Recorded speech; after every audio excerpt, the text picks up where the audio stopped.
अब हमें लगता है शुरू अब वो नहीं जुड़ा है अभी, और बच्चे कहाँ हैं? हिमांशु सर युवराज बस शायद नहीं है अभी। हाँ तो उनको फोन ऑन कर दो, कह दो जल्दी जुड़े, हम लोग शुरू करें, टाइम हो रहा है। और ये लिख रहे हैं क्या नाम है,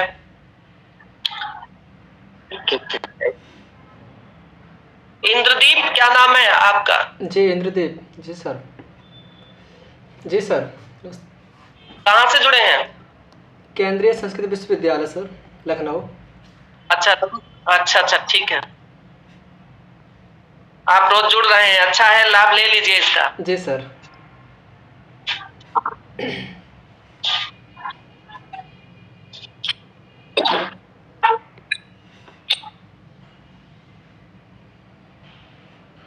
मैडम शुरू किया जाए? स्मिता मैडम। हाँ जरूर कुलदीपक सर जी।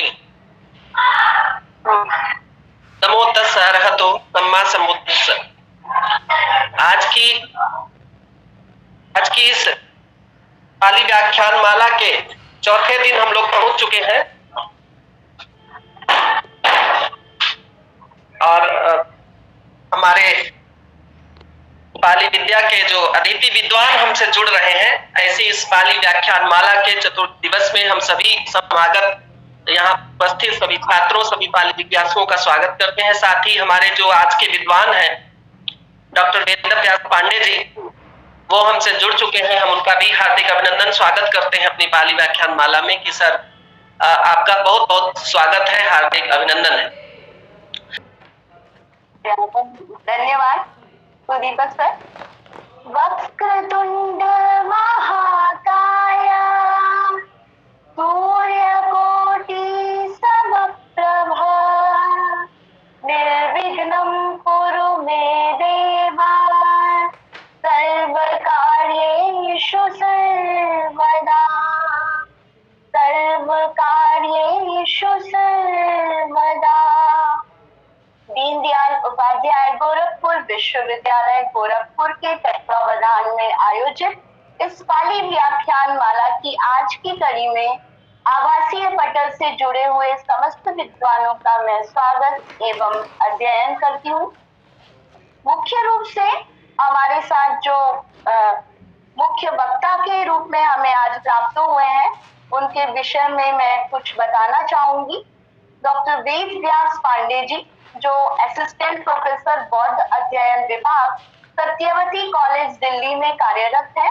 आप बीए दीनदयाल उपाध्याय गोरखपुर विश्वविद्यालय गोरखपुर से सन 2002 में तथा एमए काशी हिंदू विश्वविद्यालय वाराणसी से सन 2004 में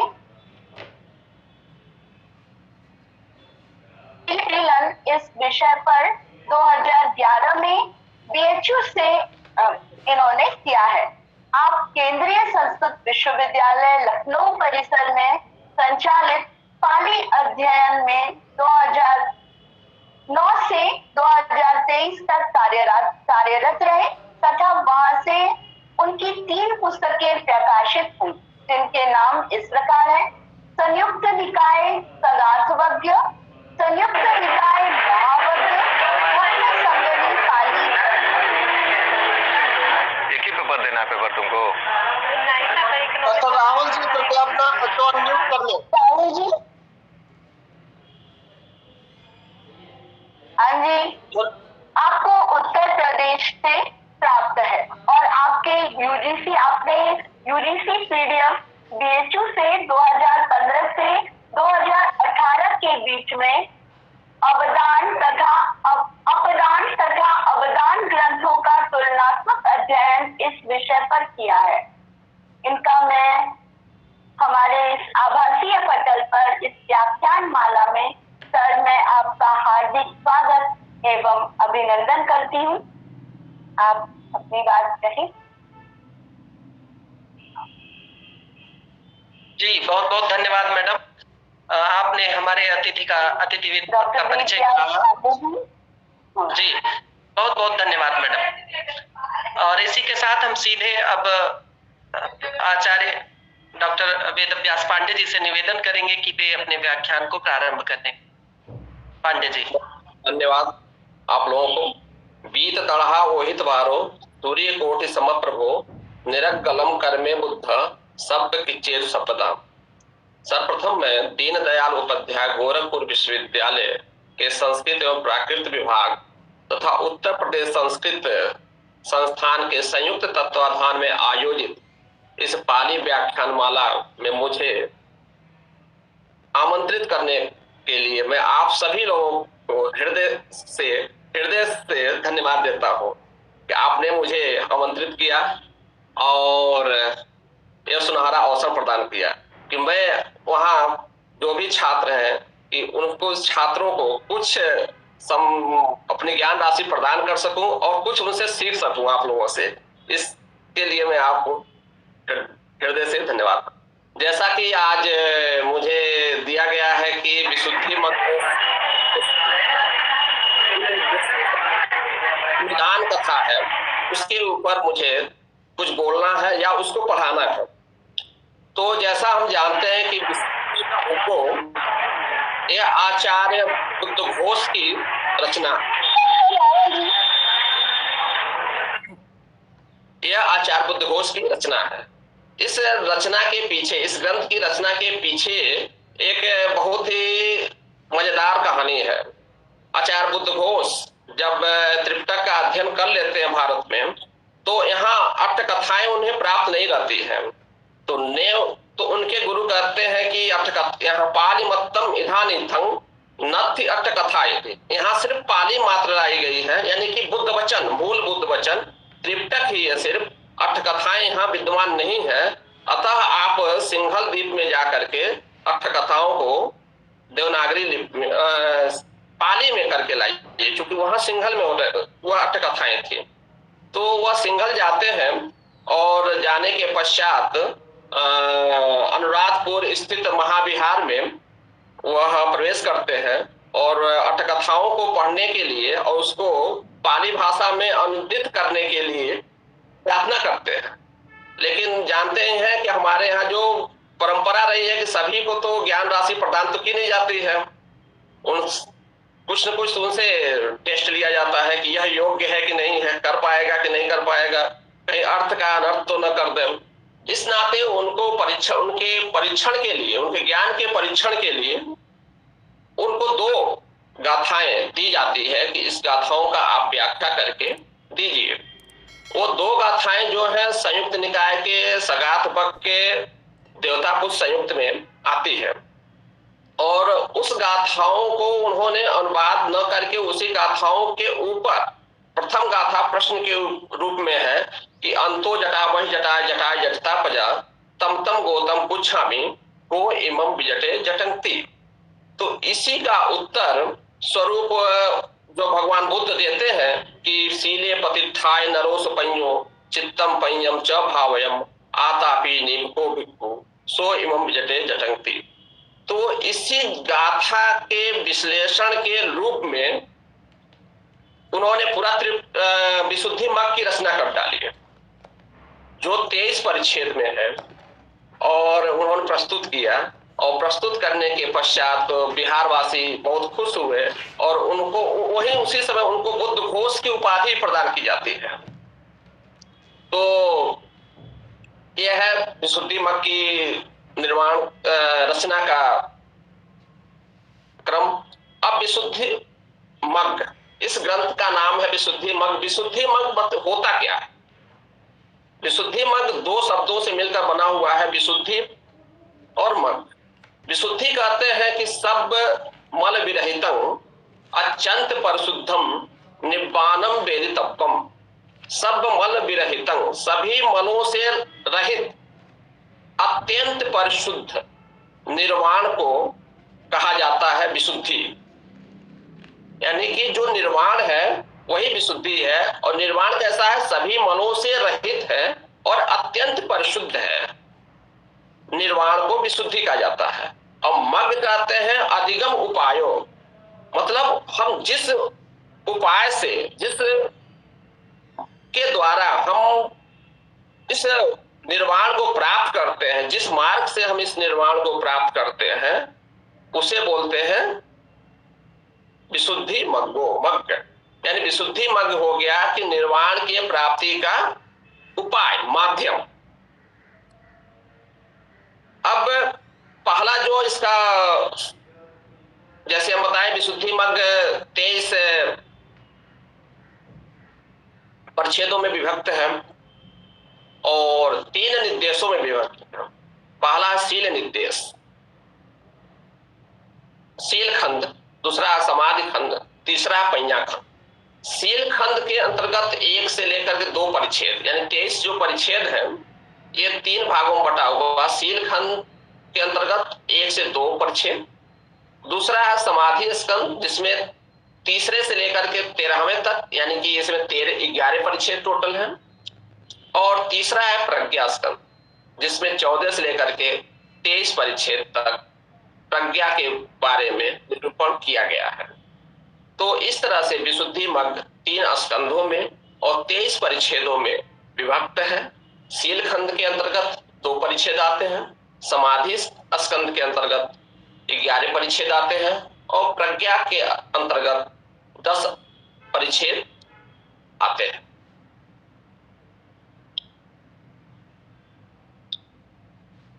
अब शील निर्देश की जो पहला गाथा है आता है कि शीले पतिष्ठाय नरो सुपञ्यो चित्तम पञ्यम च भावयम आतापि नीमको भिक्षु सो इमं विजटे जटंगति। यह निदान कथा, निदान कथा कहते हैं। निदान मीन्स होता है भूमिका। किसी भी ग्रंथ की जो भूमिका होती है उसको निदान कथा कहा जाता है। यानी कि जब विशुद्धि मग्ग की रचना की जा रही है तो किन कारणों से की जा रही है, जिस बेस पर विशुद्धि मग्ग पूरा आधारित होगा, इसको निदान कथा के अंतर्गत रखा गया है।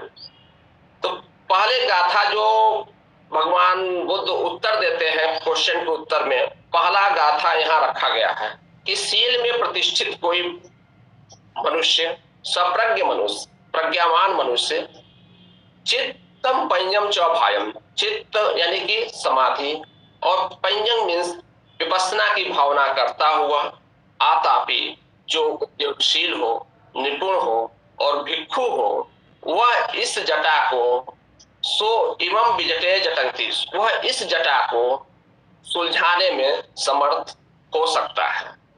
यानी कि जो क्वेश्चन पूछा गया है वो बाद में है, तो फिर पूछा जाता है ग्रंथ में कि इति हिदं उत्तंग, ऐसा कहा गया है। कस्मापनेतं उत्तंग, किस कारण से कहा गया है। भगवंतं किर सावत्र्यं विहरन्तं रत्ति भागे ऐतरो देव पुत्रो उपसंकमित्वा अत्तनो संशय समुघातत्थं। भगवंतं किर सावत्र्यं, भगवान शरावस्थी में विहार करते हुए रात्रि के मध्य पहर में रत्ति भागो, अयतरो देवपुत्र, कोई देवपुत्र पास में उपसंकमित्वा, पास में आकर के अपने संशय को उद्घाटित करता, अपने संशय को बुद्ध के सम्मुख रखता है। संशय क्या उसका, तो अंतो जटा वही जटा है, जटाय जटिता पजा तम तम गौतम उच्छामी को इमं विजटे जटंगति। अंतो जटा, ये अंदर भी, जटा मीन्स तृष्णा या जंजाल, अंदर भी जंजाल है, बाहर भी जंजाल है। जटाय जटिता पजा, ये संपूर्ण जो प्राणी है इस जंजालों से, इस तृष्णा से पूर्णतः जटित है, यानी कि जकड़ा हुआ है। तम तम गौतम पूछामी, हे गौतम मैं तुमसे पूछता हूं, को इमं विजटे जटंगति, कौन है जो इस जटा को सुलझाने में या नष्ट करने में समर्थ हो सकता है। ये प्रश्न रखा जाता है देवपुत्र के द्वारा, जिसका उत्तर पहले ही इस ग्रंथ के रचनाकार ने, जो इस ग्रंथ का रचना होती है, निदान कथा का प्रारंभ होता है, वो उत्तर के द्वारा रख करके, यानी पहले ही रख करके बाद में बताया जाता है क्यों बुद्ध के द्वारा कहा गया है। तो यहाँ हाँ, ये विशुद्धि मग्ग जो है यह एक तरह से विश्वकोश भी कहा जाता है, इसको कोश भी कहा जाता है, और यह आए हुए शब्दों की व्याख्या भी करता है, उसका अर्थ भी बतलाता है। इस नाते इसे बौद्ध का विश्वकोश भी विद्वानों ने कहा है। तो आप देखेंगे कि नीचे जो दूसरा पैराग्राफ आता है कि जटा शब्द क्या है, तो जटाति तड़हाय जालनिया एतंग अधिवचन। जटा का तात्पर्य है जो तृष्णा रूपी जालनिया है, जालनी है, जो जालनी अपने जाल में फंसाने वाली है, उसका अधिवचन है, उसे कहते हैं जटा। फिर कहते हैं कि यह जो जटा है रूप हमारी 5 इंद्रियां हैं, 6 इंद्रियां हैं, 6 इंद्रियों के अलग अलग विषय होते हैं और वह इंद्रियां उन विषयों के अंतर्गत उनमें वह जा करके आलंबन बना करके हेठू परिवसन ऊपर और नीचे होते हुए पुनः पुनः उपजंतु बार बार उत्पन्न होते हुए वह उसमें उलझ जाती है। जिस प्रकार से बांस का झुर्म यदि बांस का होता है वो आपस में उलझे रहते हैं, उसी तरह बेड़ु गम्मादीन शाखा जाल संखातम, मीन बेड़ु बांस के शाखाओं की तरह यह आपस में उलझी रहती है। और इसे संसिबन भी कहा गया। संसिबन मीन्स जिस तरह से जो सुई होती है वह एक वस्त्र को दूसरे वस्त्र को सीती है, जोड़ती है, उसी तरह यह तृष्णा भी हमें एक जन्म से दूसरे जन्म में, एक भाव से दूसरे भाव में ले जाती है, इसलिए इसे संसिबन भी कहा जाता है। और यह तीनों के रूप से जटा का पर्यायवाची है। तम गोतम गोतम गोतम थे भगवंतम गोतेन आलपति। जो गौतम शब्द का प्रयोग है वह भगवान बुद्ध के जो गोत्र है, गौतम उनका गोत्र है, इसलिए वह आलपति पुकारा गया, पुकारने के नाम पर यहाँ गौतम शब्द का प्रयोग किया गया है। तो एवं विजटे जटंती, इस जटाओं से जटित यानी इस तृष्णाओं से जटित कौन ऐसा है जो इसको नष्ट कर सकता है। तो तृष्णा कितने प्रकार की होती है, तो कहते हैं काम तृष्णा, भव तृष्णा, विभव तृष्णा, यानी 3 प्रकार की तृष्णा है। ये धातुकम तृष्णा यानी 3 प्रकार के धातु हैं कि कामावचर तृष्णा, काम धातु, रूप धातु और अरूप धातु। यानी काम लोक में हम पड़े रहे, हम इसी में इंद्रिय सुख की इच्छा करें, अच्छी गाड़ी हो, ये काम धातु है।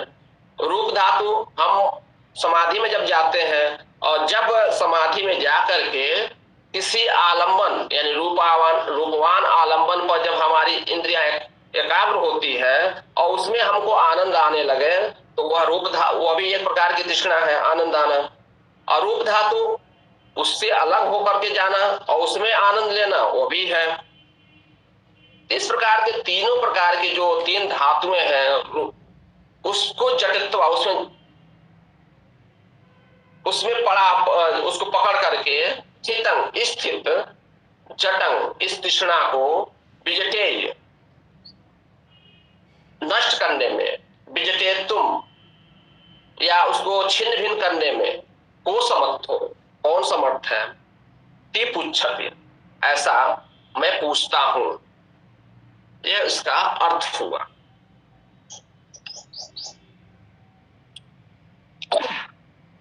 अब आगे कहते हैं कि ऐसा पूछने पर वह बुद्ध से ऐसा पूछा जाता है, जब ऐसा पूछ लेते हैं तो एवं पुट्ठोपनस, ऐसे पूछने पर पन सब धम्मेषु अपटिहत याचारो, सभी धर्मों में जो भी धर्म है, धर्म 2 प्रकार संस्कृत और संस्कृत, यानी जो भी प्रकार के धर्म है सभी धर्मों में अपटिहत याचारो, निर्बाध रूप से ज्ञान का आश्रय लेने वाले देवताओं के देवता यानी सक्कानो अति सक्को, शक कहते हैं इंद्र को, शक्रों के शक, ब्रह्मानम अति ब्रह्मा, ब्रह्मों के ब्रह्मा अति ब्रह्मा श्रेष्ठ ब्रह्मा, चतुर्वैसारद्य विशारदो, 4 वैसारद्यों को धारण करने वाले, 10 बल धरो, 10 बल को धारण करने वाले, अनावरण याड़ो, जो ज्ञान को अनावरण मतलब आवरण न रखने वाले, सम्मत चक्षु, भगवान जो चक्षुष्मान है, भगवान यानी सारे ये विशेषण है, भगवान बुद्ध के विशेषण है। अपटिहत यार चारो देव देवो सक्कानमति सक्को ब्रह्मानमति ब्रह्मा चतुर्वेशारज्य विशारदो दस बलधरो अनावरण यारो संबंध चक्को, ये सभी जो है भगवान बुद्ध के विशेषण हैं। और कहते हैं भगवान बुद्ध ये सारे चीज चूंकि उनके पास हैं, और तब भगवान ने तमत्थम उसके अर्थ को विसर्जंतो व्याख्यायित करते हुए, उसके अर्थ को बतलाते हुए वो कहते हैं सीले प्रतिष्ठाय नरोस पंयो, सील में प्रतिष्ठित सप्रज्ञावान प्रज्ञावान कोई पुरुष, चित्तम पंयम चौभावयम, चित्त और चित्त यहाँ समाधि, चित्त मीन्स समाधि से तात्पर्य है, और पंया मीन्स विपස්සना थी, प्रज्ञा यहाँ विपස්සना को कहा गया है, यानी समाधि और विपස්සना की भावना करता हुआ आतापी, आतापी माने होता है उद्योगशील, निपको निपुण हो, जो कुशल और अकुशल को जानने में निपुण हो, ऐसा जो भिक्षु हो वह इस जटा को सुलझाने में, इस तृष्णा को नष्ट करने में, काटने में समर्थ होता है, हो सकता है, ऐसा भगवान ने उत्तर दिया। अब आगे बुद्ध घोष कहते हैं कि इमिस्सा दान गाथाय कथिताय महेशिना वर्णयन्तो यथाभूतम अत्थं शीलादि भेदनम। इमिस्सा दान, दान यहाँ पाली में जब दान, ईदान शब्द के लिए दान का प्रयोग आता है, और जब बीच में आता है ईदान तो यहाँ ई का लोप हो जाता है, सिर्फ बचता दान। तो इमिस्सा दान गाथा, ईदान यहाँ इमिस्सा गाथा, इस गाथाओं के द्वारा कथिताय महेशिना, मतलब ऊपर जो गाथाएं हैं, ऊपर की जो गाथाएं हैं उनके द्वारा महेशिना महर्षि ने कथिताय कहा गया है। वर्णयन्तो यथाभूतं अत्थं शीलादि भेदनम, शील आदि के भेद से, यानी शील समाधि प्रज्ञा के भेद से, के अर्थ से वर्णयन्तो यथाभूतम, यथा भली प्रकार से, यथाभूत जो जैसा है उसको उसी रूप से वर्णयन्तो व्याख्यायित किया गया है, या वर्णयन्तो किया जा रहा है। सुदुलभम लभित्वान पवज्जम जिन शासने शीलादि संगहम खेमम उजुम मग्गम विशुद्धिया। कह रहे हैं कि जिन शासने, भगवान बुद्ध के जो शासन है, यानी भगवान बुद्ध के जो संग में, शासन में पवज्जन जो प्रवज्जा है, सुदुलभम बहुत ही कठिन है, लेकिन लभित्वान उसको भी प्राप्त करके, उस कठिन प्रवज्जा को भी प्राप्त करने के पश्चात भी शीलादि संगहम खेमम उजमग्गम विशुद्धिया, प्राप्त करके शील आदि संगम, जो शील समाधि और प्रज्ञा का जो संग्रह करके, खेमम जो क्षेमकारी है, हमारे लिए कल्याणकारी शील समाधि और प्रज्ञा है, यही विशुद्धि के सीधा मार्ग, उजुमग्गम सीधा होता है, रिजु मार्ग है विशुद्धि का। यथाभूतम अजानंता, यथाभूत जो जैसा है उसको उस तरह से न जान करके, अजानंता नहीं जानने वाले, शुद्धि कामा पिए इथ, जो यहाँ शुद्धि कामा अपने शुद्धि की कामना करते हैं, अपने निर्वाण प्राप्ति की जो कामना में लगे हुए हैं, और वह यथाभूत चीज को नहीं जानते हैं, विशुद्धिम नाधिगच्छन्ति, वो विशुद्धि को यानी कि निर्वाण की प्राप्ति को न अधिगच्छन्ति, प्राप्त नहीं करते हैं। वामयंती योगिनो, जो योगी द्वारा भी प्रयत्न, वामयंता मीन्स प्रयत्न करने पर भी वह विशुद्धि की प्राप्ति नहीं कर पाते हैं। तेसम पमुज्ज करणम, उनके पमुज्ज मन उनकी सुविधा के लिए, उनके कल्याण के लिए, तेसम पमुज्ज करणम उनकी सुविधा और कल्याण के लिए मैं सुविशुद्ध विनिश्चयम, सुविशुद्ध भली प्रकार से विशुद्ध विनिश्चय व्याख्या को जो महाविहार वासियों के द्वारा देशना नए निश्चित महाविहार वासी, जैसा कि आचार्य बुद्ध घोष महाविहार में श्रीलंका में जाते हैं तो वहां की जो परंपरा है उसी महाविहार वासियों की जो देशना नय है, यानी कि जो देशना विधि है, जो उपदेश देने की विधि है, उसी को निश्चित आधार बना करके विशुद्ध मग्गम भाषिसम, जो विशुद्धि मग्ग को कहा गया है, तम में सकच भाषतो कहा गया है। मतलब उनके तेसम पामुज्य करण, उनके कौन किनको, जो योगी प्रयत्न करके भी विशुद्धि को नहीं प्राप्त कर पाते हैं, उन योगियों के ऊपर अनुकंपा करके या उनके कल्याण के लिए मैं सुविशुद्ध महाविहार वासियों के द्वारा या के द्वारा देश जो विधि है, जो देशना विधि है विशुद्धि मग के भाषण करने का, मैं उनके द्वारा उनको कहूंगा, विशुद्धि मग कहूंगा। तब में सकच भाषतो तंग, उसको मैं मेरे द्वारा भाषतो, जो कहा गया है, मेरे द्वारा जो विशुद्धि मार्ग को कहा गया है, सकच सत्कृत्य भली प्रकार से उसका सत्कार करें। महाविहार भिक्षुओं की उपदेश विधि पर आधारित विशुद्धि को मैं कथन करूंगा और उस कथन करने किए हुए कथन को ये जो लोग हैं उसका सत्कार करें। कौन करें? विशुद्धि कामा, जो विशुद्धि की कामना करते हैं। सभ्य भी विशुद्धि कामा, जो सभी विशुद्धि की कामना के लिए लगे हुए हैं, वे वह उसकी कल्याण सत्कार करें। निशामय साधवोति, निशामयथ साधवोति, जो साधु लोग, जो जन है, जो साधु लोग हैं, पवित्रता की इच्छा रखने वाले हैं, वे सभी लोग उसका सत्कार करें, सभी लोग उसका आदर सम्मान करें।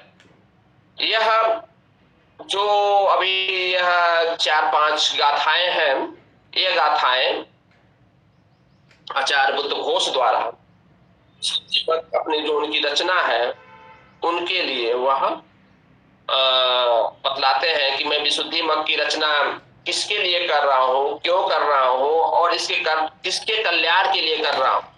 और जो साधु जन है, जो पवित्रता की इच्छा रखने वाले हैं, वह मेरे द्वारा भाषितों कहे हुए का सत्कार करें, विशुद्धि मार्ग का सत्कार करें।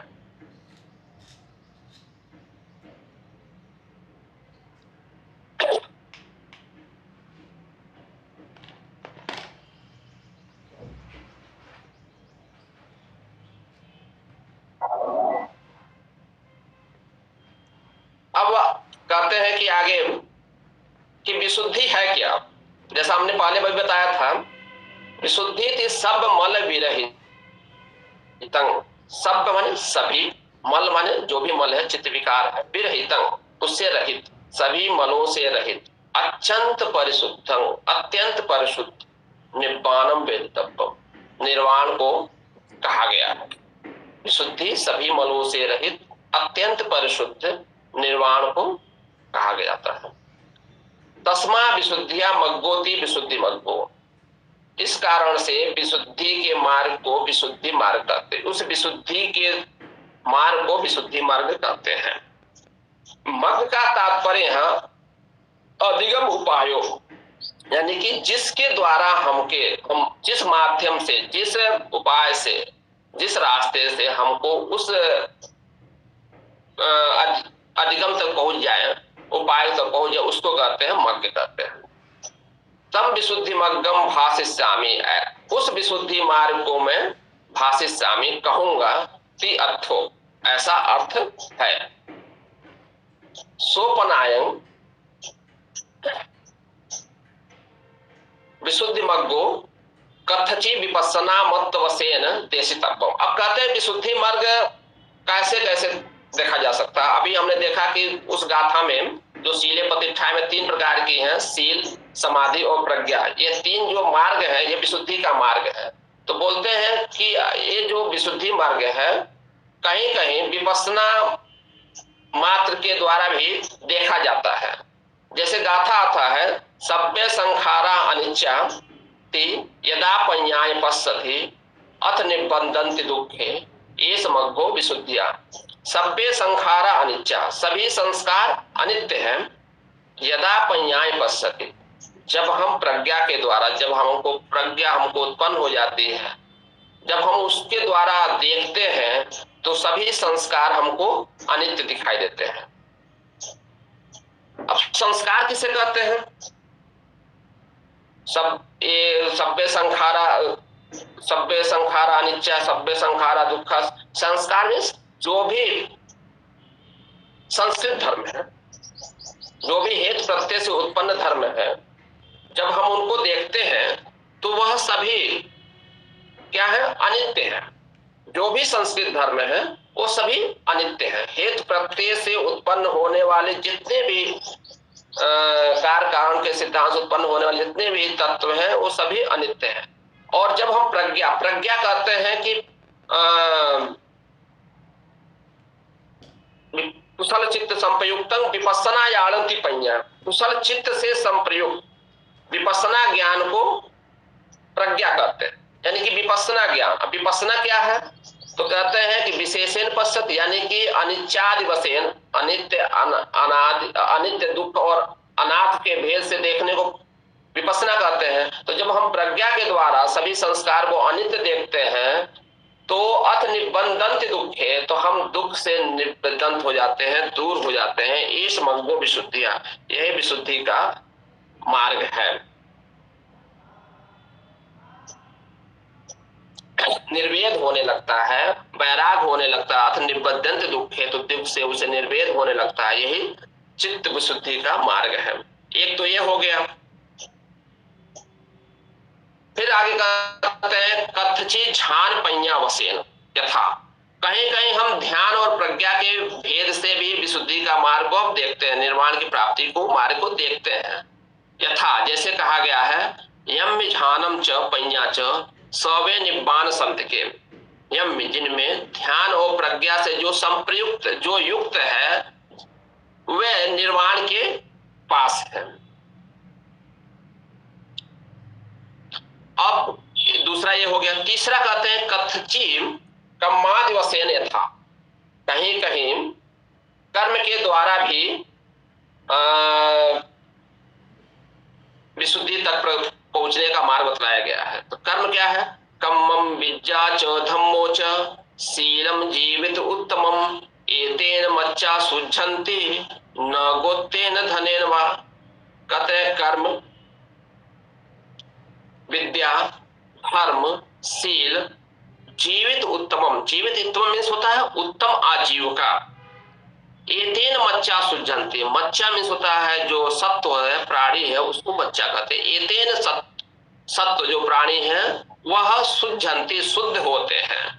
न गोत्तेन धनेन वा, न कि गोत्र और धन से वह शुद्ध नहीं होते हैं, अपितु वह कर्म से, विद्या से, धर्म से, शील और जीवित और उत्तम आजीविका से उनकी शुद्धि होती है, न कि गोत्र और धन से। तो ये कर्म आदि के द्वारा भी विशुद्धि का मार्ग बतलाया गया है। फिर कहते हैं कहीं कहीं कथचित् शीलादि वशेन था, कहीं कहीं शील आदि के द्वारा भी विशुद्धि के मार्ग को कहा गया है। तो शील आदि के द्वारा क्या है? तो सर्वदा शील संपन्नो पඤ्ඤवा सुसमाहितो आरद्ध वीर्यो पहितत्तो ओघम तरति दुत्तरम। सर्वदा शील संपन्नो, सर्वथा शील से युक्त, पඤ्ඤवा सुसमाहित और प्रज्ञावान, पඤ्ඤवा मीन्स प्रज्ञावान, सुसमाहितो एकाग्र चित्त वाला, आरद्ध वीर्यो जो उत्साही हो और वीर्यवान हो, संयमी हो, ऐसा पुरुष ही ओघम तरति दुत्तरम, जो ओघ है, जो बाढ़ है, उसको वह तैर करके पार कर सकता है। यानी कि जो संसार रूपी जो बाढ़ है उसको पार करके निर्वाण की प्राप्ति के लिए कौन पुरुष सक्षम है? कहते हैं जो हमें सर्वदा शील संपन्न, जो हमेशा शील में संपन्न है। पंयमा सुषमाहित, तो जो प्रज्ञावान है, सुषमाहित है। सुषमाहित मतलब एकाग्रचित्त है, यानी समाधिष्ठ है। आराध्य वीर्यो, जो आराध्य मीन्स उत्साही है, और वीर्यो माने होता है आराध्य वीर्यो, उत्साहित एवं संयमी है। ऐसे पहितत्व प्रहितात्म को ओघम तरत उत्तरम, वह पार रूपी संसार को पार करने में समर्थ है। यह इस द्वारा यहाँ शील आदि के द्वारा भी विपස්සना का विशुद्धि के मार्ग का निरूपण किया गया है।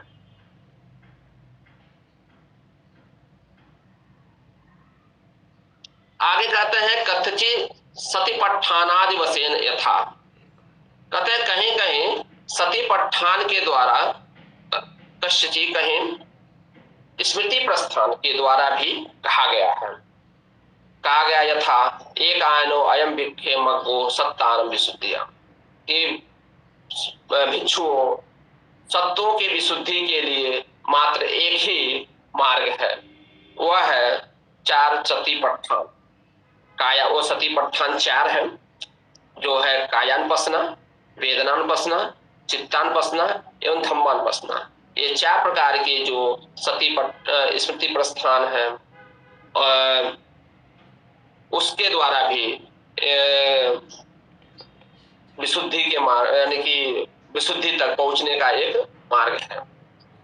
इसी प्रकार से सम्यक प्रधानादेशु, सम्यक प्रधान द्वारा भी इसको इसी प्रकार हमको समझना पाइए। इमस्मिन् पंया व्याकरणे शीलादि वसेन देशितो, इमस्मिन् इस शील आदि के द्वारा ही विशुद्धि मार्ग की देशना की गई है। इस पंया व्याकरण में, यानी इस प्रश्न और उत्तर के द्वारा शील आदि के द्वारा विशुद्धि मार्ग की व्याख्या की गई है।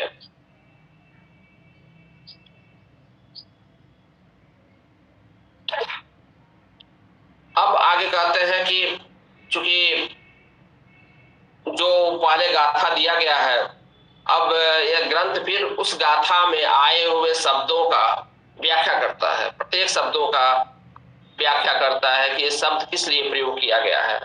तो कहते हैं उस गाथा का, यानी कौन सा शीले पति ठाई नरूप सोपइयो जो गाथा है, यानी जो उत्तर स्वरूप दिया गया गाथा है, उस गाथा को आगे वह व्याख्यायित करते हुए कहते हैं कि तत्र अयं संक्षेप वर्णन, तो मैं उसके यहाँ संक्षेप में वर्णना करता हूँ।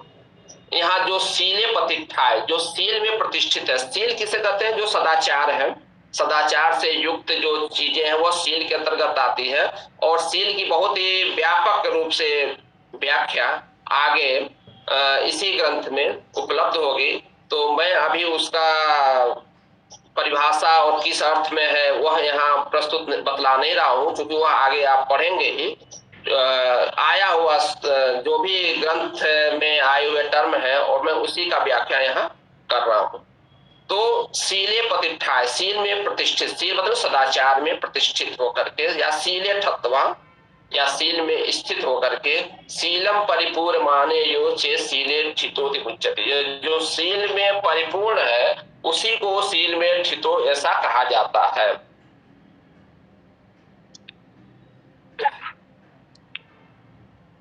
तो शील की परिपूर्णता द्वारा शील में प्रतिष्ठित होकर यह अर्थ हुआ।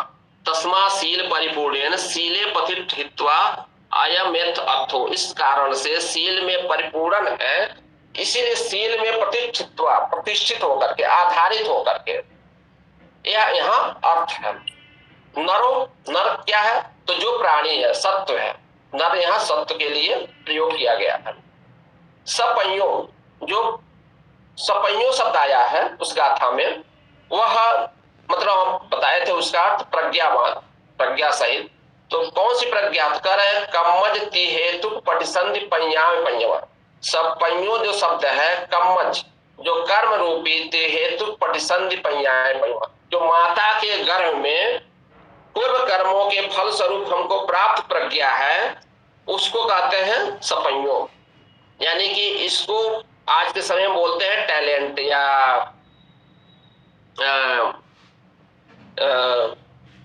तो सपैयों इसको बोलते हैं जो माता के गर्भ में पूर्व कर्मों के फलस्वरूप माता के गर्भ से ही प्राप्त हो, इसको सपैयों बोलते हैं। और चित्तम पंयम च भाव्यम, चित्त की तात्पर्य यहाँ समाधि की से समाधि है, जैसे आप बताते हैं लौकिक समाधि और लोकोत्तर समाधि। फिर लौकिक समाधि दो प्रकार की हो जाती है, रूप समाधि और रूप समाधि। चित्त वाले चित्त अवधम्म संघों के चित्त संघों में आप लोग पढ़े होंगे कि यहाँ इस प्रकार से है। तो समाधि का अब विपस्सनम और पඤ्ञा का तात्पर्य यहाँ विपस्सना पඤ्ञा से है। विपस्सना होता है कि विविध आकारेण पश्यति विपस्सना, जो विविध आकार के द्वारा किसी चीज को देखना, यानी कि अनित्य है, दुख है और अनित्य दुख और अनाथ के रूप में तत्वों को देखना ही विपस्सना है। तो इसकी भावना करना। चित्त से सेन हित समाधि निष्ठितो, यहाँ कहते हैं चित्त से तात्पर्य यहाँ समाधि से है। अब पඤ्ञा नाम विपस्सना से, अब प्रज्ञा का नाम विपस्सना से है। यानी कि इस गाथा में जो सपैयों आया है वह सपैयों पञ्चमा के लिए आया है, तथा जो चित्त शब्द आया है वह समाधि के लिए आया है, जो प्रज्ञा शब्द आया है वह विपस्सना के लिए आया है। ये अक्सर पूछा जाता है, इसलिए मैं बच्चों को बता दे रहा हूँ यहाँ कि यहाँ चित्त के किस अर्थ में चित्त है, तो समाधि के अर्थ में चित्त है। प्रज्ञा किस अर्थ में है, तो यहाँ विपस्सना के अर्थ में प्रज्ञा का प्रयोग किया गया है।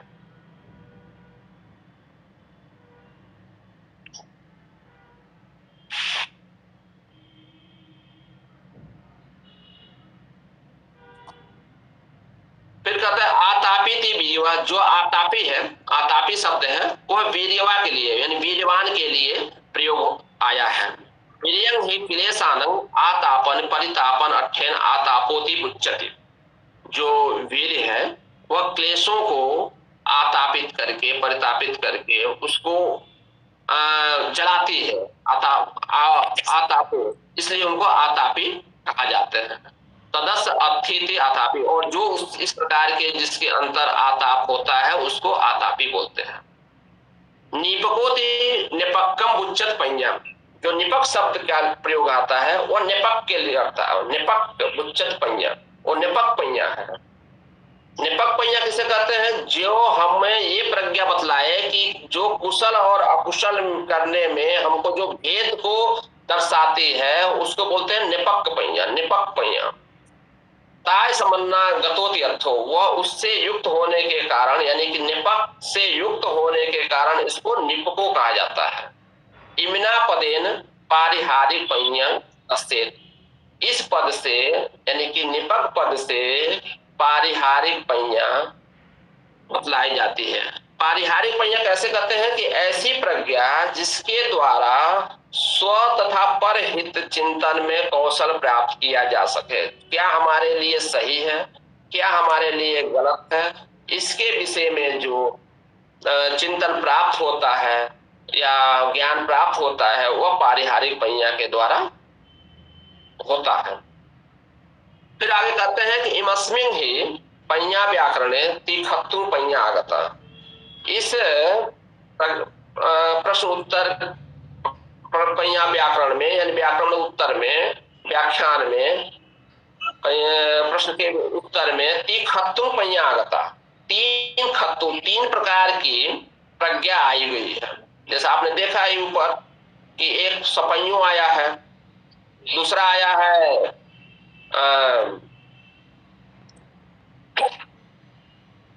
एक सपैयों हो गया, दूसरा निपको हो गया और तीसरा हो गया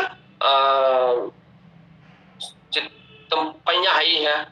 इस प्रकार तीन प्रकार की पඤ्ञा आई है। तो यहाँ देखते हैं तत्पठमा जात पඤ्ञा, तो उसमें प्रथम जो है जात पඤ्ञा है। जात पඤ्ञा मतलब सपैया, जो जात से जन्म से हमको प्राप्त प्रज्ञा है उसको सपैयों बोला जाता है। द्वितीय है, जो द्वितीय है वो उसको बोलते हैं विपस्सना पඤ्ञा। और तीसरा जो है शब्द किच परिणाय का पारिहारिक पඤ्ञा। जो तृतीय है वह है सभी कर्मस्थानों को पूर्ण करने वाले, सभी कृत्यों में, सब प्रकार के कृत्यों को जानने में समर्थ रहने वाले जो है उस प्रकार की प्रज्ञा को पारिहारिक प्रज्ञा कहा जाता है। यानी कि 3 प्रकार की प्रज्ञा इस गाथा में आई है, जो उत्तर के रूप में भगवान ने कहा है। उस गाथा में पहला है जात पञ्ञा, दूसरा है विपस्सना पञ्ञा, तीसरा है सब किछ परिणाय का पारिहारिक पञ्ञा।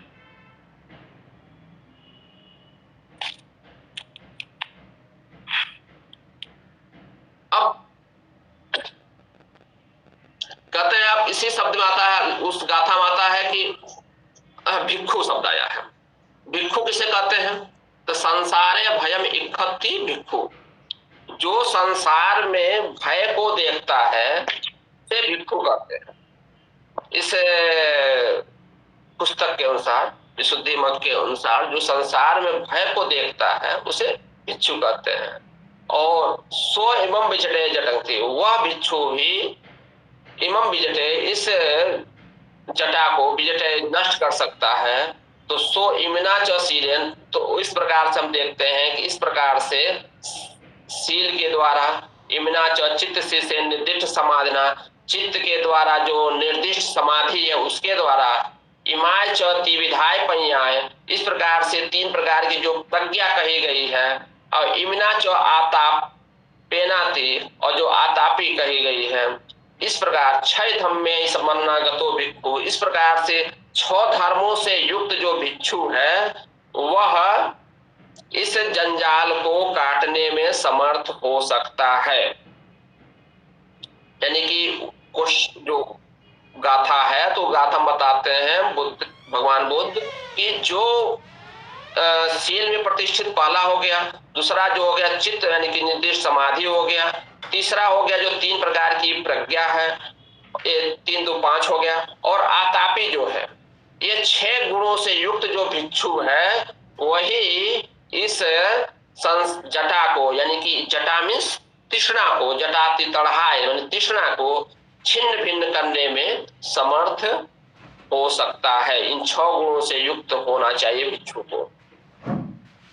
आगे कहते हैं, जिस प्रकार संयथा, मतलब जिस प्रकार नाम पुरुषो पठवीयम पतिष्ठाय, कोई पुरुष पृथ्वी पर पतिष्ठाय स्थित होकर के, खड़ा होकर के, सुनिश्चितं सत्थं, भली प्रकार से निश्चित तेज सत्थं तलवार को उक्किपित्वा लेकर के, महंतं वेड़ गुम्बम, महान पेड़ वन बांस के जंगल को, विजटे नष्ट कर देता है, काट डालता है। एवमेव उसी प्रकार शील पठवीयम पतिष्ठाय, शील रूपी पृथ्वी पर, शील क्या है? आधार है, पृथ्वी, यहाँ आधार के अर्थ में पृथ्वी कहा गया। शील पठवीयम, शील रूपी पृथ्वी पर पतिष्ठाय खड़ा होकर के, समाधिशीलायं, समाधि रूपी शिला पर, सुनिश्चितं भली प्रकार से तेज करके, इसको अपने अस्त्र को, विपस्सना पञ्ञा सत्थं, विपस्सना रूपी प्रज्ञा, सत्थ मीन्स होता शस्त्र, शस्त्र को भली प्रकार से सुनिश्चित करके, तेज करके, वीरी बल पग्गहितेन, वीरी और बल से पकड़ करके, पग्गहितेन होकर के, पारिहारिक पञ्ञा हत्थेन, और पारिहारिक जो पञ्ञा है, जो निपक पञ्ञा है, उस प्रज्ञा रूपी हाथ से उक्किपित्वा उठा करके, सब्बम पी तंग अत्तनो संताने, सब्बम पी तंग अत्तनो, सभी तंग अत्तनो संताने, अपने संतान, अत्तनो मीन्स अत्तने, संताने मीन्स मन में, जो हमारे मन में पतितंग, जो पतित है यानी पड़ा हुआ है, तड़हा जटंग, जो तृष्णा रूपी जटा है, जो तृष्णा रूपी उलझन है, उसको क्या करता है? विजटे, नष्ट कर देता है, हटा देता है, काट डालता है, संचित्ते संपदाले, उसको बिखेर देता है, नष्ट कर देता है, विजटे कर देता है, काट डालता है। तो हम देखते हैं कि जिस प्रकार से कोई, यहाँ कहते हैं, भगवान बुद्ध कहते हैं कि जिस प्रकार से कोई पुरुष पृथ्वी पर, यदि कोई जंगल है, जंगल को साफ करने के लिए उसको आधार चाहिए खड़ा होने के लिए, जब वह पृथ्वी पर भली प्रकार से प्रतिष्ठित हो जाता है, खड़ा हो जाता है, और उसके हाथ में कोई तीक्ष्ण शस्त्र लेकर के वह महान जंगल को काट करके छिन्न भिन्न करके साफ सुथरा बना देता है, उसी प्रकार जो हमारे मन रूपी जंगल में जो तृष्णा पड़ी हुई है, उस तृष्णा को काटने के लिए हमें पहले सर्वप्रथम शील रूपी आधार पर, आधार हमारा शील है, शील रूपी आधार पर खड़ा हो करके और समाधि रूपी शिला पर और विपस्सना रूपी प्रज्ञा शस्त्र को भली प्रकार से तीक्ष्ण करके वीर बल से पकड़ करके और पारिहारिक पहिया, जो पारिहारिक प्रज्ञा है, यानी कि जो निपक प्रज्ञा है, निपक है, उसके द्वारा उस हाथ से उख्य पित्वा उठा करके अपने जटा को, अपने तृष्णा को नष्ट भ्रष्ट करने में समर्थ होता है, वो कर सकता है।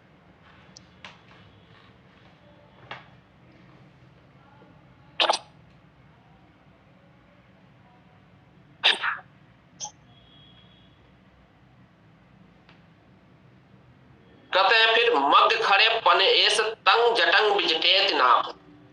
मग्ग खड़े,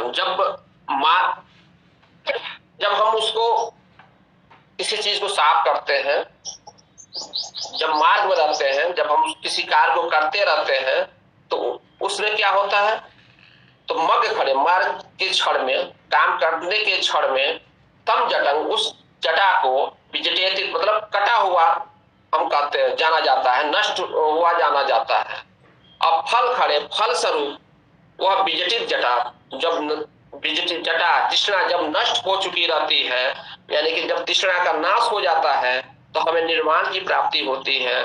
और ऐसे फल के क्षण में, वह निर्वाण की प्राप्ति के क्षण में, वह विजटित जटित यानी कि अपने जटा, अपने तृष्णा के शांति के क्षण में, वह सदैव कस्य लोकस्य, लोक के सभी देवताओं के साथ अग्र दक्षिणियों होती। अग्र माने सबसे अग्रणी, दक्षिणी होता है दक्षिणा के या आदर के, वह पात्र होता है। वह फल के क्षण में, यानी कि वह निर्वाण की प्राप्ति के क्षण में, देवताओं सहित लोक में, संपूर्ण लोक के देवताओं के साथ में वह अग्र दक्षिणी होता है, दक्षिणा प्राणी का या सत्कार के योग्य सबसे आगे होता है। इसीलिए कहा गया है तेना भगवान, भगवान ने कहा है, यह धम पद में आया है, नहीं सॉरी, एक भगवान ने कहा है, फिर वही गाथा यहाँ दोहराते हैं, जो पीछे इसका व्याख्या दे रहे हैं, फिर वही गाथा यहाँ दोहराया जा रहा है कि सीले प्रतिष्ठाय नरोस पञ्यो चित्तम पय्यम च भावयम आतापि नीपको भिक्खु सो एवं विजटे जटंति। सील में प्रतिष्ठित, वही सील रूपी आधार पर स्थित, हम बताए पीछे भी देखे हैं कि सील क्या है, आधार है, जो हमारा मोरल है वह आधार है, नैतिकता हमारी आधार है। नरो वो प्राणी सपंयो, जो पूर्व जन्म से प्राप्त, सपंयो में जो पूर्व जन्म से प्राप्त जो प्रज्ञा है, ऐसी प्रज्ञा। और चित्त यहाँ फिर चित्तम पय्यम च भावयम, चित्त माने समाधि और पय्या माने विपस्सना प्रज्ञा की भावना करता हुआ, आतापि, आतापि मतलब वीरवान, निपको माने निष्पक्ष जो प्रज्ञा है, ये भी वह भिक्षु इन 6 गुणों से युक्त होकर के सो एवं विजटे जटंति, वही इस जटा को, वही इस उलझन को, वही इस तृष्णा को नष्ट करने में समर्थ हो सकता है। तत्र अयं याय पञ्याय, फिर आगे कहते हैं तत्र अयं, यहाँ अयं जो याय पञ्याय, जिसके द्वारा प्रज्ञा कहा रहा है, सपंयो तिबुच्चति, मतलब जहां यहाँ जिसके जो प्रज्ञा सपंयों द्वारा कहा गया है, तत्रस्य करणीयम न थी, उसके लिए कुछ करना नहीं रहता है। पूर्व कर्मानुभावेन हिस्सा सा सिद्धा, वह पूर्व कर्मों के फल स्वरूप ही वह सिद्ध हो रहता है, यानी हमको प्राप्त रहता है, वो पूर्व कर्मों के फल स्वरूप ही हमको प्राप्त रहता है। उसके लिए इस समय हमको करने की कुछ आवश्यकता नहीं होती है। आतापि नीपकोति आतापी और निपक जो है उसके लिए इन शब्दों का भाव यह है कि इस यथ बुद्ध वीर्य वसेन जो कहा गया है वीर्य और वीर के फलस्वरूप वीर के बल से सतत परिश्रम करके सातत्यकारी ना होता, मतलब सतत प्रयत्नकारी हो करके पंयावसेन च संपजानकारी हुत्वा शीले प्रतिष्ठाय चित्त पंयावसेन उत्ता समत विश्वसना भावितव्वाति इमम अत्र भगवा शील समाधि पंया मुखेन विशुद्धि मक्को देशता।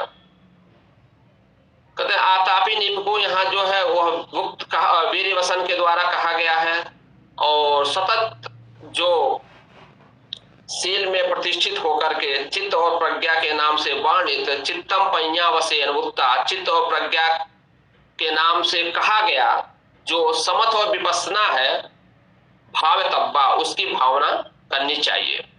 एवं अत्र यहाँ भगवा शील समाधि पंया प्रज्ञा के मुखेन द्वारा विशुद्धि मग्गम दस्येत। यहाँ भगवान ने शील समाधि और प्रज्ञा इन तीन के द्वारा विशुद्धि मार्ग को दस्येत दिया है या संकेत किया है या बतलाया है। एक मिनट थोड़ा जल ले लो।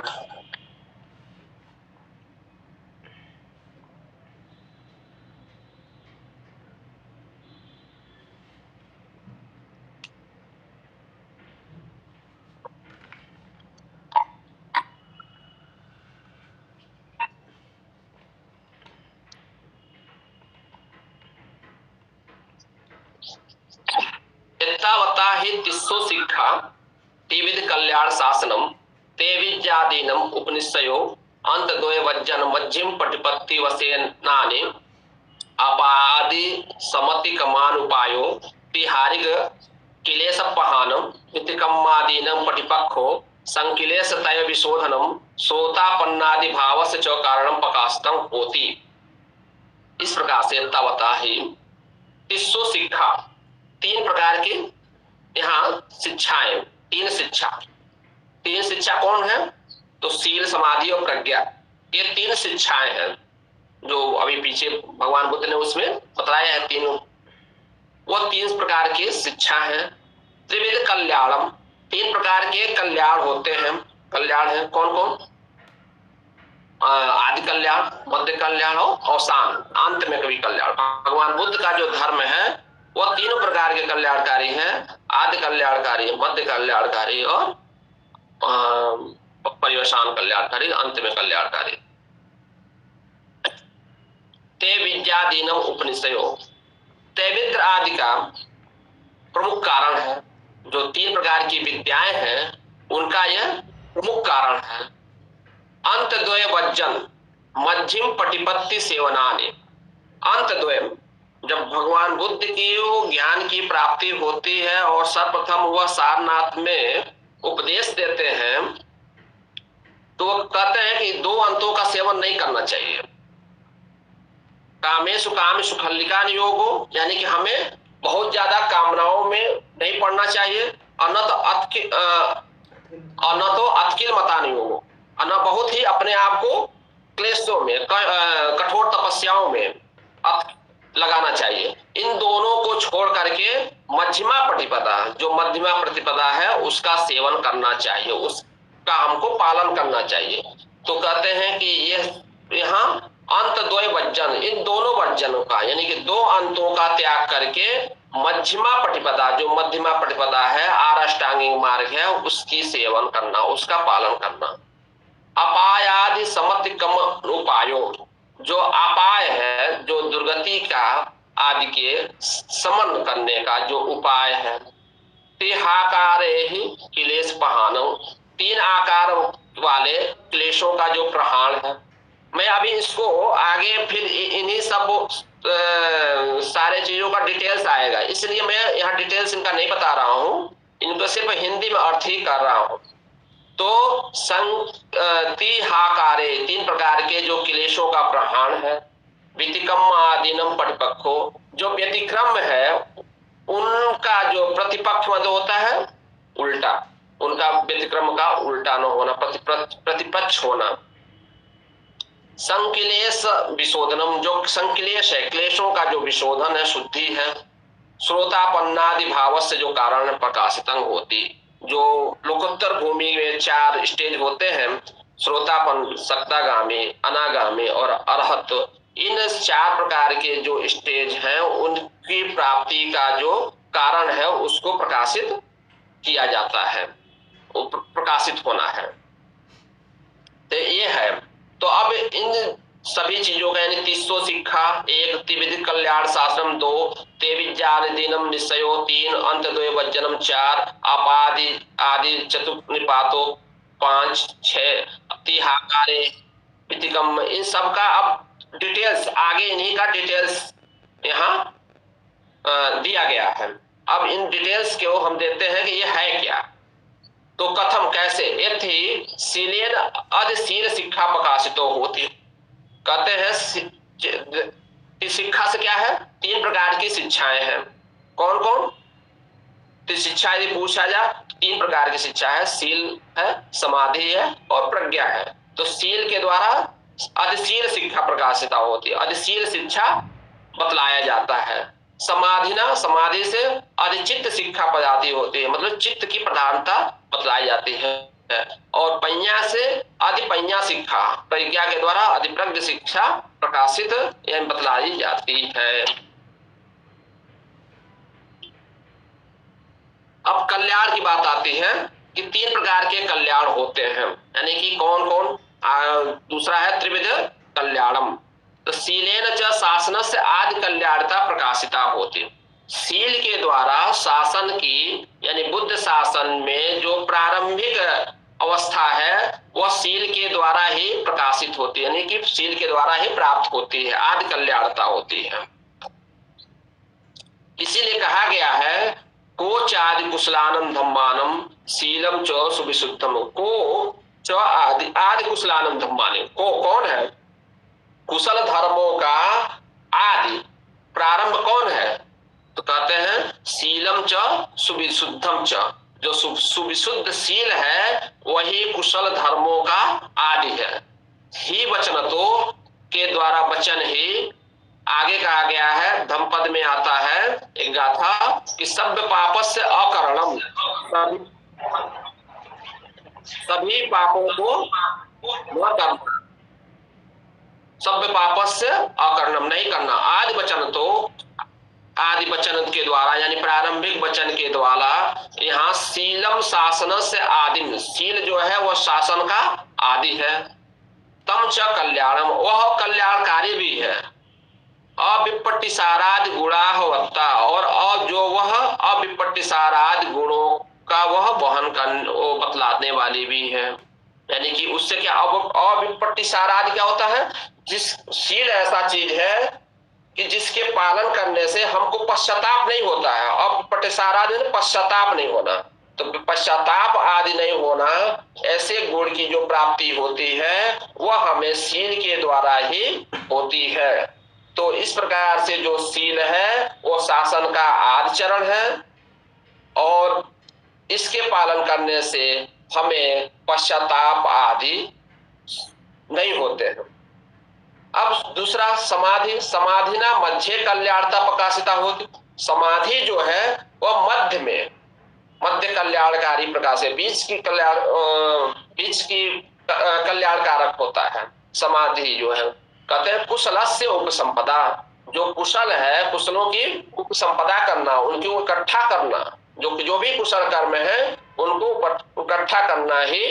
तो आदि वचन तो इस वचन से समाधि शासन से मध्य, शासन में, बुद्ध शासन में मध्य में आता है। सोचो कल्याणो, वह कल्याणकारी भी है, और उसके द्वारा क्या होता है? समाधि के द्वारा हमें इद विद मतलब होता है रिद्धियों की प्राप्ति होती है। समाधि के द्वारा 6 प्रकार की रिद्धियों की प्राप्ति होती है, आगे आएगा, इसमें बताया जाएगा। जो 6 प्रकार की रिद्धियां हैं वह समाधि के द्वारा हमको प्राप्त होती है, ये गुणों का वाहक है। पඤ्ञाय शासनं पर्योसान कल्याणता प्रकाशिता होती।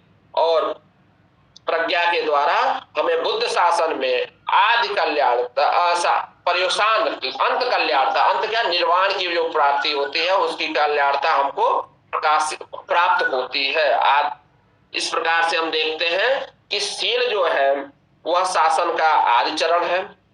शील के पालन करने से हमें पश्चाताप आदि के दोषों से विरत पश्चाताप नहीं होते हैं।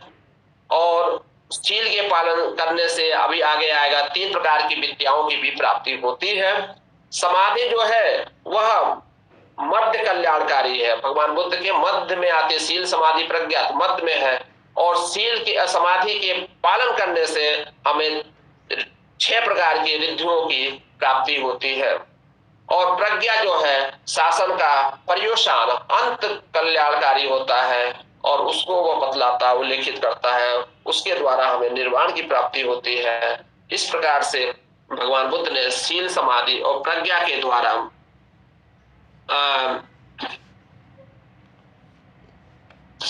इसकी महत्व को बतलाया है।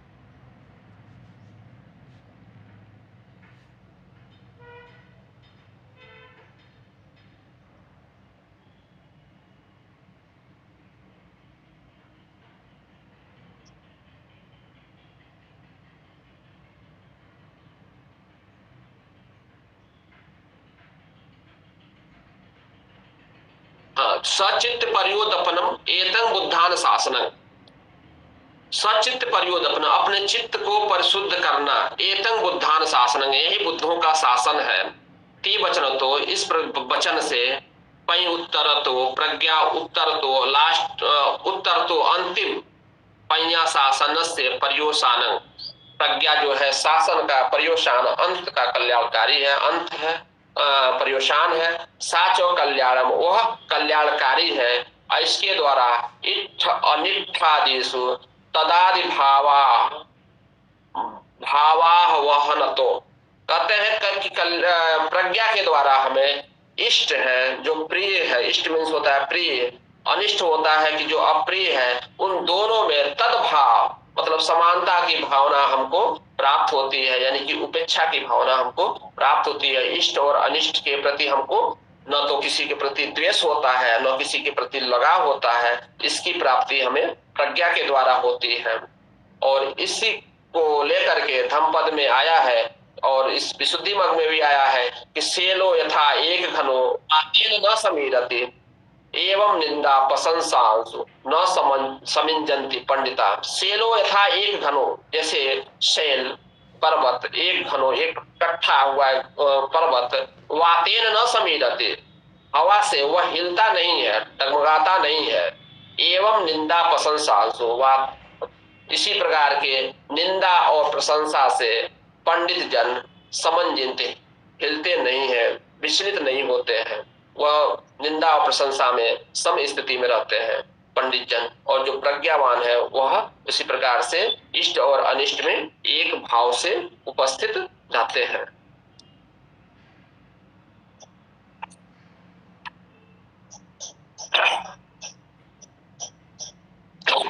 ही उत्तम, ऐसा कहा गया है।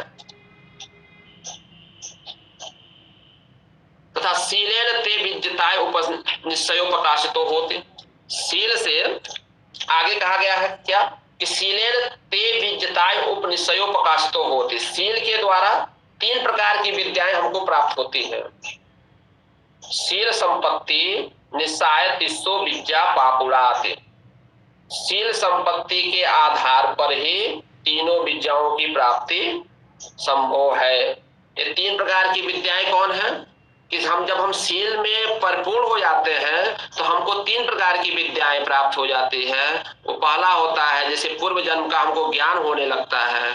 दूसरा है कि हम कहाँ नष्ट होंगे, कब च्युत होंगे, कब नष्ट मरेंगे, उसका ज्ञान होने लगता है। और तीसरा है जो हमारे मन में आश्रय है, आश्रयों का क्षय का ज्ञान होने लगता है। इस प्रकार के 3 प्रकार की जो विद्याएं हैं हमको शील के पालन करने से ही प्राप्त हो जाती है। न ततोपरम, उसके अलावा, उसके अतिरिक्त नहीं, उसके अलावा नहीं। समाधि ना 6 अभिज्ञाताय उपनिश्चितो प्रकाशितो होते, और समाधि के द्वारा 6 अभिज्ञाएं, 6 प्रकार की अभिज्ञा, विशेष पावर प्राप्त हमको हो जाते हैं। अभिज्ञा प्राप्त होती है। वो 6 अभिज्ञाएं हैं, जैसे रिद्धिमान हो जाना, यहाँ से उड़ करके कहीं दूसरे बार चलना, एक से अनेक हो जाना, इस प्रकार की जो रिद्धियां हैं। फिर दिव्य स्रोत पैदा हो जाना, दूसरा कि एक जगह बैठे हैं और हम चाहे तो दूसरे जगह की बातों को सुन सकते हैं, उसको दिव्य स्रोत बोलते हैं। हम तीसरा दूसरे के मन की बातों को जान सकते हैं कि दूसरे के मन में क्या चल रहा है, यह हमको प्राप्त होने जान सकते हैं।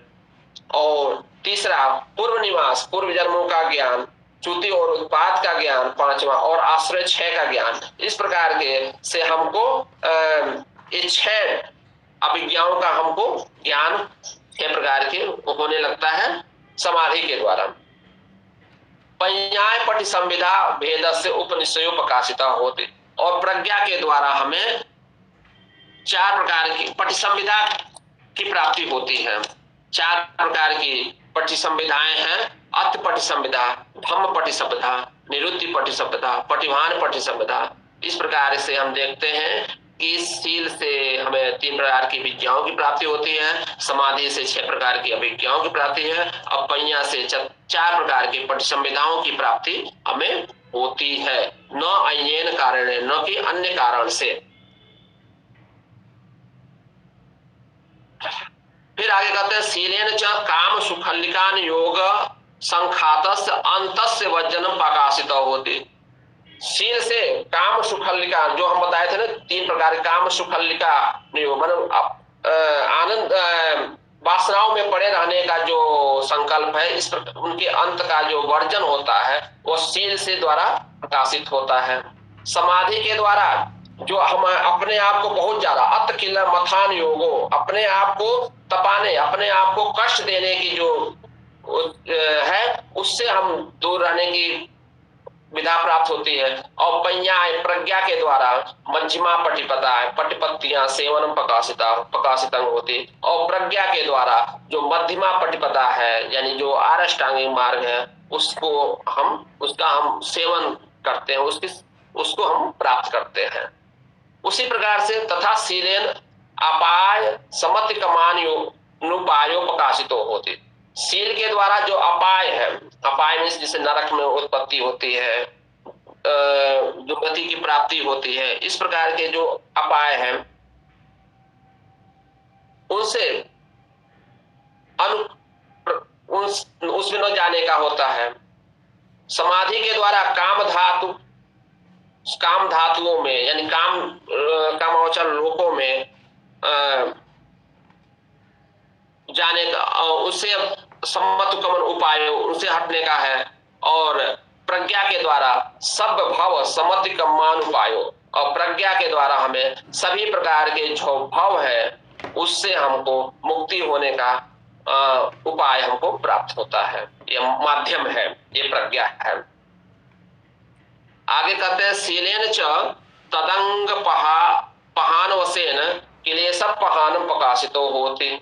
समाधिना विखंपन पहानेन अपन्याय समुच्छेदन पहान वसेन।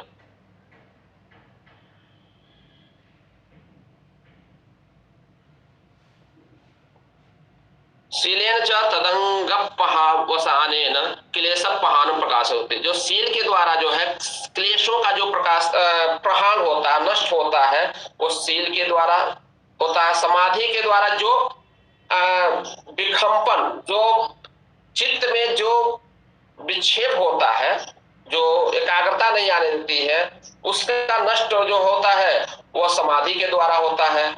और प्रज्ञा के द्वारा समुच्छेद पहान होता है, भली प्रकार से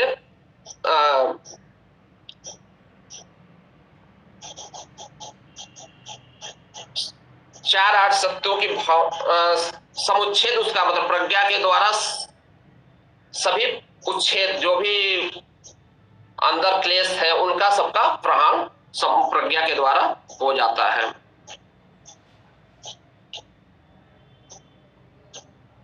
आगे कहते हैं तथा शीलेन क्लेशानं वितिकम्म पटिपक्षो प्रकाशितो होति।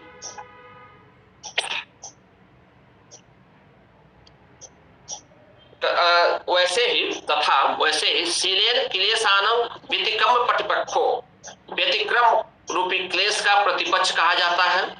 समाधि जो है परियुत्थान प्रतिपक्षो, जो परियुत्थान है उनका जो निवारण है, निवारणों का जो नष्ट करना है उनका होता है, और प्रज्ञा द्वारा जो अनुशय है वह उनका प्रतिपक्ष है, उनका विरोधी है। यानी कि शील जो है व्यतिक्रम न होना, यानी कि जो शिक्षापद उल्लेख किए गए हैं कि इसको करना चाहिए, उनको न करने का उनका प्रतिपक्ष जो है, जैसे पाणातिपाता वेरमणि, पारिक हिंसा से हमको दूर रहना चाहिए, इस प्रकार का जो उनका विक्षेप नहीं होने देना, वह शील के द्वारा होता है। समाधि के द्वारा जो परिउत्थान है, जो चित्त जो मन में पुनः उठने वाले, बार बार उठने खड़े होने वाले जो तत्व है, वह उनका प्रतिपक्ष है, उनको नष्ट करता है। और प्रज्ञा जो है वह अनुशयों का प्रतिपक्ष है। इसी प्रकार से कहते हैं कि शीलेन च दुश्चरित संकिलेश विशोधनम प्रकाशिता होती है। शील के द्वारा दुश्चरित संकिलेश का विशोधन होता है। समाधिना मतलब दुश्चरित जो संकिलेश है उनका विशोधन यदि किसी के द्वारा होता है तो शील के द्वारा ही संभव है। समाधि के द्वारा तड़हा संकिलेशान, जो तृष्णा रूपी संकिलेश है, उनका जो विशोधन होता है वह समाधि के द्वारा होता है। और प्रज्ञा के द्वारा जो है दृष्टि संकिलेश, जो हमारे अंदर दृष्टि है, जो सत्काय दृष्टि या जो 62 प्रकार की मिथ्या दृष्टियां हैं, उनके दृष्टियों का जो प्रहाण शोधन होता है वह प्रज्ञा के द्वारा होता है। तथा शीलेन, इसी प्रकार से आगे कहते हैं, शीलेन श्रोतापन्न सकदागामी भाव से कारणम प्रकाशितम होती है।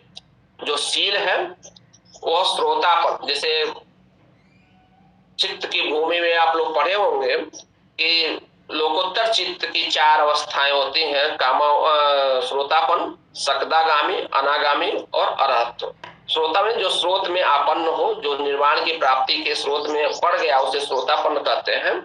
तो वह शील जो है वो श्रोतापन और सकदागामी भाव का कारण को बतलाता है, प्रकट करता है, स्थापित करता है। समाधिना अनागामी भाव से, और जो समाधि है, समाधि के द्वारा अनागामी भाव से, यानी कि शील जो है 2 प्रकार के श्रोतापन और सकदागामी का है। समाधि के द्वारा हमें अनागामी भाव का प्रकाशन होता है, प्रकाशित करता है, बतलाता है। और प्रज्ञा के द्वारा हमें अरहत्व की प्राप्ति होती है। इस प्रकार से देखते हैं, श्रोतापन्नो ही शीलेश परिपूर्णकारी, श्रोतापन्न ही शील में परिपूर्णकारी। तिबुत्तो, जो श्रोतापन्न है वह शील में प्रतिष्ठित होता है, ऐसा कहा गया है। तदा सकदागामी, उसी प्रकार से सकदागामी भी होता है, वह भी शील में भली प्रकार से प्रतिष्ठित होता है। अनागामीपन समाधि में परिपूर्णगामी, जो अनागामी है, अनागामी साधक है, वह समाधि में परिपूर्णकारी होता है। अरहापन, उसी प्रकार जो अरहत होता है वह प्रज्ञा में परिपूर्ण होता है, वह प्रज्ञा में परिपूर्णकारी होता है। इस प्रकार से जो श्रोतापन और सकदागामी 2 अवस्थाएं, शील के द्वारा, अनागामी समाधि के द्वारा, और अरहत अरहत जो होता है वो प्रज्ञा के द्वारा परिपूर्णकारी होता है, द्योतित होता है। एवं एतावत्तो, इस प्रकार से फिर हम वही चीजें दोहरा रहे हैं यहाँ कि ये जो अभी कहा गया है, इस प्रकार से यहाँ ईश्व शिक्षा, 3 प्रकार की जो शिक्षाएं हैं, 3 विध कल्याणम, 3 प्रकार के जो कल्याण, जो बुद्ध शासन में 3 प्रकार की जो कल्याण की बातें कही गई हैं कि आदि कल्याण, मध्य कल्याण और अंत कल्याण की बात होती है। ते विद्यादीनम उपनिषयो, 3 प्रकार की विद्याओं का जो उपनिषय है, 3 प्रकार की जो विद्याओं की जो प्राप्ति है। अंत द्वय वज्जन मध्यम पटिपत्ति सेवनानि, अंत दोनों अंतों को छोड़ करके जो मध्यमा प्रतिपदा का सेवन है, अपाय आदि समतिक्रमण उपायों है, जो अपाय आदि के, अपाय मतलब जो दुर्गति का, जो निम्न योनियों में जो जन्म लेने का उनका समन करने का उपाय है। तिहारिके क्लेश पहानम, 3 प्रकार से जो क्लेशों का प्रहार करना है। व्यतिक्रम आदीनम पटिपेक्षो, जो व्यतिक्रम का जो विरोध है, प्रतिपक्ष है। संक्लेश तय विशोधनम, जो संक्लेश का विशोधन शुद्ध करना है। श्रोतापन्नादि भाव से कारणम, जो श्रोतापन, सकदागामी, अनागामी और अरहत आदि भाव का जो कारण है। इमे ये 9 है, 9 इस प्रकार इमे 9 अन्ये च एव रूपा गुणत्रिका प्रकाशिता होन्ति। यह गुणत्रिक द्योतित होते हैं। ये अन्ये च एव रूपा, इस प्रकार से गुणत्रिका 3 प्रकार के गुणों से युक्त प्रकाशित द्योतित होती है। इस प्रकार यहाँ निदान कथा समाप्त हो जाता है। इस निदान कथा में जो बुद्ध घोष ने अपनी बात प्रारंभ करते हैं कि सील प्रतिष्ठाय नरोस पंयो चित्तम पंयम च भावयम आतापि नीपको भिक्खु सो एवं विजटे जटंगति। और इसमें जो 3 प्रकार की बातें आती है कि इस तृष्णा को कौन नष्ट कर सकता है, कौन शांत कर सकता है, तो बताया गया कि शील, समाधि और प्रज्ञा, ये 3 प्रकार के जो 3 प्रकार के जो चरण है, इन चरणों से परिपूर्ण व्यक्ति ही, सत्व ही, भिक्षु इस जंजाल को काट सकता है। और इनका क्या क्या महत्व है, वो आगे फिर उसके महत्व को भी प्रतिपादित इन्होंने किया है कि इससे क्या क्या हमको प्राप्त होते हैं और कहाँ कहाँ ये शील, समाधि और प्रज्ञा हमारे ज्ञान में, हमारे साधना में कहाँ कहाँ उपयोगी होते हैं और इनसे हमें क्या किस प्रकार की रिद्धियां और सिद्धियां प्राप्त होती हैं। ये सारे चीजों का, सारे का उल्लेख इन्होंने किया है। और इसी के साथ निदान कथा यहाँ समाप्त हो जाता है। निदान कथा के पश्चात अब आता है शील स्वरूप कथा। क्योंकि यह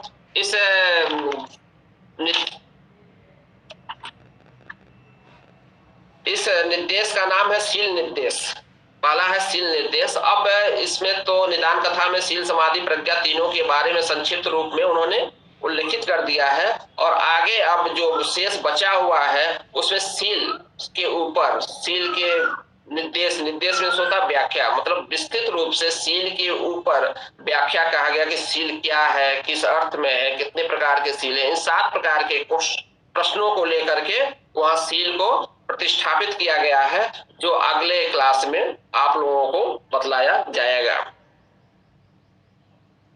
और इसी के साथ मैं अपने व्याख्यान को समाप्त करना चाहूंगा। आगे कोई क्वेश्चन हो तो सादर आमंत्रित है। जी, बहुत बहुत धन्यवाद सर। सर, ये निदान जो शब्द है, हेलो जी, आवाज आ रही है सर? हाँ आई। आवाज नहीं पहुंची। कह रहे निदान शब्द किस अर्थ में प्रयुक्त हुआ? निदान इस भूमिका होती है। निदान भूमिका है ये ग्रंथ का भूमिका। हाँ, भूमिका।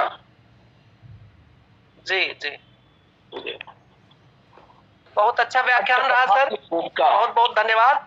और निश्चित रूप से हमारे छात्र इसमें लाभ उठाए हैं और बैठ करके सब सुन रहे हैं। 2-4 एक साथ बैठ करके, एक ही साथ जुड़ करके अपना पढ़ रहे हैं। और हमें लगता है कोई जिज्ञासु कुछ पूछना चाहते हैं तो 2-5 मिनट है उनके पास, कुछ पूछना चाहते हैं तो वो पूछ सकते हैं सर से आज के विषय से संबंधित।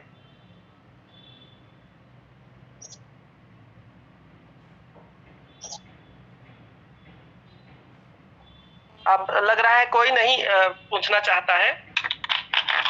और हमारी विभागाध्यक्ष और अधिष्ठाता कला संकाय मैडम यहीं पर हैं, वो आपका धन्यवाद ज्ञापन करेंगे। हाँ, नमस्कार सर। प्रणाम सर। मैं भी सुन रही थी, कुलदीपक जी बैठे हुए हैं लेकर के, मैंने देखा बहुत अच्छा व्याख्यान आपका रहा और निश्चित रूप से हमारे जो लोग हैं इसमें जुड़े हुए हैं उनको इससे बहुत ही लाभ मिलेगा। इसके लिए आपको मैं विभाग की ओर से बहुत बहुत धन्यवाद देती हूँ। बहुत बहुत धन्यवाद सर। Thank you. आपने हमको बुलाया इसलिए आपको भी बहुत आभार। आपके सर कुलदीपक जी ने जो लिस्ट बनाई है रिसोर्स पर्संस की, बहुत अच्छे अच्छे लोगों की बनाई है, बड़े बड़े विद्वानों की बनाई है, तो बहुत अच्छा लगा आपका व्याख्यान मुझे। बहुत बढ़िया, धन्यवाद। बहुत बहुत धन्यवाद।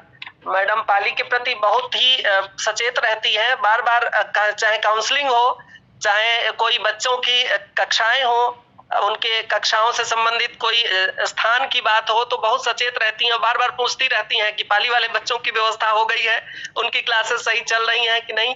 तो ये बहुत बड़ी उदारता है मैडम की। हम बहुत बहुत धन्यवाद देते हैं इस अवसर पर। और उन्होंने, जब मैंने इस प्रस्ताव इसका रखा व्याख्यान माला, उन्होंने तुरंत अपनी अनुमति दे दी और इसी वजह से हम लोग कर पा रहे हैं। और बहुत बहुत धन्यवाद सर। फिर हम चाहेंगे आपकी व्यस्तता के बाद जब कभी अभी इस व्याख्यान माला में अगर समय मिले तो एक व्याख्यान और निश्चित रूप से आप हमें दें। Thank you sir. कोशिश करेंगे जी। आप बिल्कुल। हाँ, हम आपकी व्यस्तता समझ रहे हैं सर, लेकिन यदि हो सके तो, नहीं तो फिर और लोग हैं जिनको आप खुद ही जोड़ रहे हैं, आप खुद ही हमको बता रहे हैं कि इनको जोड़िए, उनको जोड़िए, तो हम लोग जोड़ेंगे और आगे लाभ लेंगे। और तब तक के लिए आज बस यहीं पर विराम लेते हैं। सभी को बहुत बहुत धन्यवाद, जितने भी लोग जुड़े यहाँ पर, और जितने लोगों के जुड़ने से ये कार्य व्याख्यान माला आगे बढ़ रही है और सफलता पूर्वक बढ़ रही है। बहुत बहुत धन्यवाद। धन्यवाद सर।